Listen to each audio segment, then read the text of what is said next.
Good morning 10th class. आज हम हमारा जो एसिड है और बेस वो कंप्लीट हो चुका है। हमने क्या क्या पढ़ चुके हैं? एसिड और बेस मीन्स अम्ल और क्षारक, उनकी फिजिकल प्रॉपर्टी, केमिकल प्रॉपर्टी, उनकी पीएच वैल्यू, वो सारी देखते हैं। लास्ट अपना इस चैप्टर का नाम क्या है? Acid, base and salt means अम्ल, क्षार और लवण। तो अब क्या है? लवण। लवण क्या होते हैं? क्योंकि आपने पढ़ा है जब एसिड की मीन्स अम्ल की और क्षारक की दोनों की रिएक्शन करते हैं तो क्या बनता है? साल्ट और प्लस वाटर। तो इसका मतलब जब अम्ल और क्षारक जब अभिक्रिया करते हैं तो क्या बनता है? साल्ट बनता है। तो जब अम्ल व क्षारक की अभिक्रिया करते हैं तो लवण बनता है। जैसे हमने एग्जांपल लिया HCl। HCl क्या है? एक अम्ल है। NaOH क्या है? एक क्षारक है। दोनों रिएक्शन करके क्या बना रहे हैं? NaCl। ये क्या है? आपका साल्ट है मीन्स लवण है, और प्लस पानी। ठीक है, ये बन गए। तो ज़्यादातर जो अम्ल होते हैं वो ठोस अवस्था में पाए जाते हैं, क्योंकि ये सॉलिड फॉर्म में है। ठीक है, तो ज़्यादातर ठोस अवस्था में मिलते हैं। और ये जो बनते हैं धन आयन और ऋण आयन से। धन आयन मीन्स पॉजिटिव आयन से, और ऋण आयन मीन्स नेगेटिव आयन से। तो जैसे Na पॉजिटिव और Cl नेगेटिव, दोनों अपोजिट चार्ज जब आपस में कंबाइन होते हैं तो स्ट्रॉन्ग फोर्स ऑफ अट्रैक्शन होता है। मीन्स इनके बीच में जो फोर्स है वो ज़्यादा होती है, आकर्षण बल ज़्यादा होता है। तो इसका मतलब इनका जो क्वथनांक होगा और जो गलनांक होगा वो ज़्यादा होगा। तो मेल्टिंग पॉइंट और बॉइलिंग पॉइंट ज़्यादा होगा, क्योंकि इसमें आयंस बनते हैं। जैसे Na पॉजिटिव हो गया, Cl नेगेटिव। तो आयंस के कारण से क्या है? ये good conductor of electricity means ये विद्युत का अच्छे चालक होते हैं। तो देखो, लवण ज़्यादातर ठोस होते हैं। ठीक है, ज़्यादातर किस अवस्था में मिलते हैं? ठोस में। इनका गलनांक और क्वथनांक ज़्यादा होता है, क्योंकि इसमें आयंस बनते हैं, और आयंस बनने के कारण से फोर्स ऑफ अट्रैक्शन ज़्यादा होगा, और फोर्स ऑफ अट्रैक्शन ज़्यादा होगा तो इसका मतलब इनका बॉइलिंग पॉइंट और मेल्टिंग पॉइंट, क्वथनांक और गलनांक दोनों क्या होंगे? ज़्यादा होंगे। इसमें आयंस बनने के कारण से जब हम इनको पानी में डिजोल्व करेंगे ना, तो इसमें आयन बन जाएंगे। जैसे सोडियम Na पॉजिटिव और क्लोरीन नेगेटिव। तो इसका मतलब ये गुड कंडक्टर हो गई। ठीक है, अगला क्या है? लवण परिवार। लवण परिवार का मतलब क्या होता है? जैसे सेम पॉजिटिव आयन होंगे तो वो एक फैमिली के अंदर आएंगे, ऐसे क्लोरीन सेम फैमिली के अंदर होंगे तो वो सेम फैमिली के अंदर आएंगे। ठीक है, तो समान धन या ऋण मूलक वाले लवणों को एक ही परिवार में मीन्स या तो उनमें एक या तो समान धन आयन हो या फिर ऋण आयन हो, मीन्स या पॉजिटिव चार्ज वाले हों या फिर नेगेटिव चार्ज वाले पार्टिकल हों, तो उनको हम क्या बोलते हैं? समान धन आयन। उनको क्या बोला जाता है? एक ही परिवार का कहा जाता है। जैसे NaCl है और प्लस Na2SO4 है।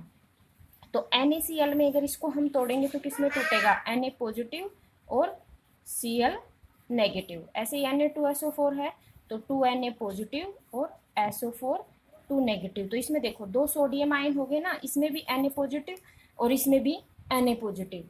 दोनों क्या हो गए? मीन्स पॉजिटिव चार्ज सेम हो गए, तो सोडियम लवण परिवार हो गया ये। तो ये क्या हो गया? सोडियम लवण का परिवार है। ऐसे ही हमने एग्जाम्पल लिया NaCl और KCl।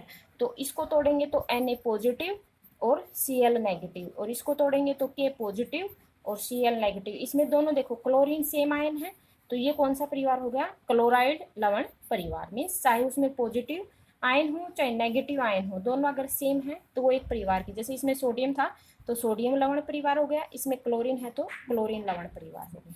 ठीक है, नेक्स्ट देखो, लवणों की पीएच मीन्स लवणों की पीएच वैल्यू क्या होती है?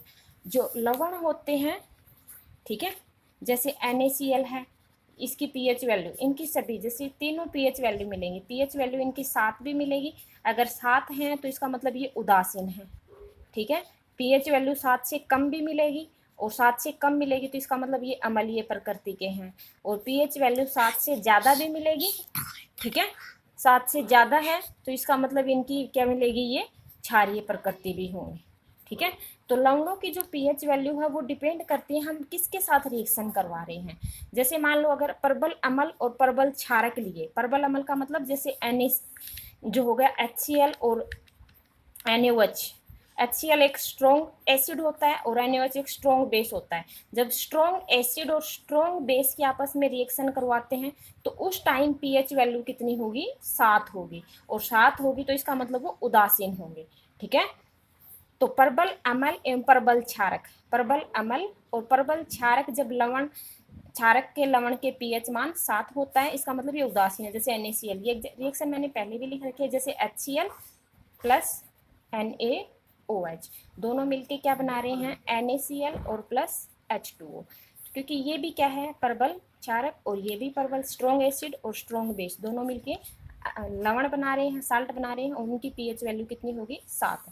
अगर प्रबल अम्ल और दुर्बल क्षारक मीन्स अगर स्ट्रॉन्ग एसिड और जो है वीक बेस दोनों आपस में रिएक्शन करेंगे तो ये प्रबल है, तो इसका मतलब ये स्ट्रॉन्ग होगा, तो पीएच वैल्यू अम्ल के पास आएगी, मीन्स 7 से कम होगी।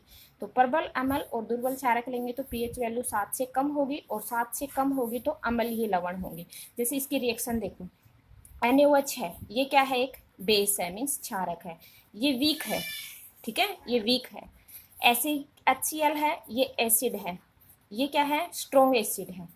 जब स्ट्रॉन्ग एसिड मीन्स प्रबल अम्ल और दुर्बल क्षारक वीक बेस मिलते हैं तो पीएच वैल्यू 7 से कम होगी, तो दोनों के बीच में रिएक्शन हुई तो क्या बना, अमोनियम क्लोराइड। इसको तोड़ेंगे तो NH4 पॉजिटिव और प्लस OH नेगेटिव, इसको तोड़ेंगे तो H पॉजिटिव और प्लस Cl नेगेटिव, दोनों अपोजिट चार्ज कंबाइन हो जाएंगे तो NH4 और Cl मिलकर क्या बना लेंगे, NH4Cl अमोनियम क्लोराइड, और ये दोनों मिलके H और पॉजिटिव और OH मिलके क्या बना लेंगे, H2O। तो ये जो साल्ट बना मीन्स अमोनियम क्लोराइड, ये जो साल्ट बना, तो ये जो बना, ये साल्ट जो बना, इसकी पीएच वैल्यू क्या होगी, 7 से कम होगी, और 7 से कम होगी तो इसका मतलब इसकी प्रकृति कैसी है, अम्लीय प्रकृति का है, ठीक है।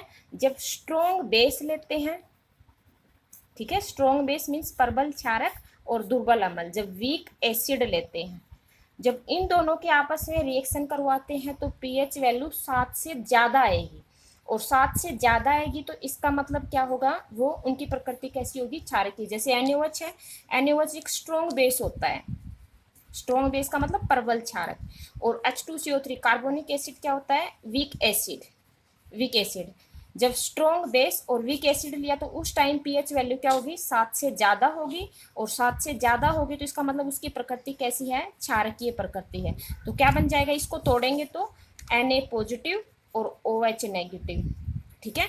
ऐसे ही ये 2H पॉजिटिव और CO3 2 नेगेटिव, तो क्या बन गया, Na2CO3, सोडियम के पास पॉजिटिव चार्ज था, कार्बोनेट के ऊपर नेगेटिव चार्ज, तो क्या बन गया, Na2CO3 सोडियम कार्बोनेट और प्लस H2O। अब जो सोडियम कार्बोनेट है इसकी प्रकृति कैसी होगी, क्षारकीय प्रकृति, ठीक है।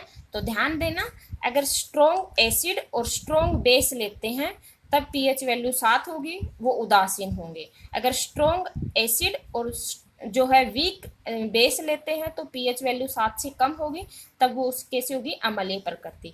अगर स्ट्रॉन्ग बेस और जो है वीक एसिड लेंगे तो पीएच वैल्यू 7 से ज़्यादा होगी, उनकी प्रकृति कैसी होगी, क्षारकीय प्रकृति।